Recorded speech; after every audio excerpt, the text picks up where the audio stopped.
The history of Africa and China spans millennia, filled with dynamic exchanges, influences, and occasionally misconceptions. Often, the standard historical narratives are shaped by Eurocentric perspectives that tend to overlook or simplify the complexity of these ancient civilizations. However, there are instances where African influence on China has been both profound and transformative. The idea of Africa colonizing China is a provocative and somewhat counterintuitive statement, given the prevailing historical assumption that African nations were themselves the subjects of colonization, particularly in the 19th and 20th centuries. To understand the idea of Africa colonizing China, it is crucial to first establish the context for how African influence could have reached China in antiquity. Historically, there have been various migration patterns and trade routes that linked Africa with China, sometimes directly and other times indirectly. These links were not simply a result of colonial imposition but rather of a complex web of cultural, economic, and military exchanges. The earliest evidence of African people in China dates back to the Tang dynasty, 618 to 907 AD, a period of significant cultural and commercial exchange between the East and the West.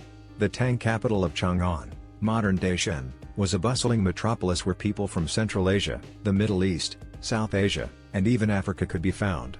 The most prominent group of Africans in China during this period were the Zan, or East African people, who were brought to China as slaves, traders, or soldiers. These Africans were likely brought to China as a result of the vibrant maritime trade routes that connected Africa with the Middle East, India, and China. The concept of colonization as it is traditionally understood, where one country dominates or imposes itself on another through force, may not entirely apply to the interactions between Africa and China in ancient times.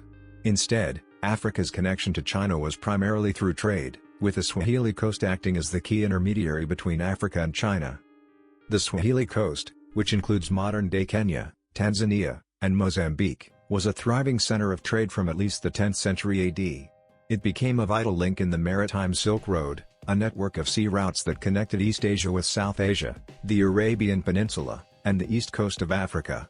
Traders from China, India, and Arabia regularly visited African ports, and goods such as silk, porcelain, spices, and tea were exchanged for African ivory, gold, and slaves.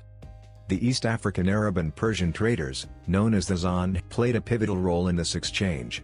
They acted as intermediaries between the Africans and Chinese merchants, helping to facilitate the transfer of goods and cultural knowledge.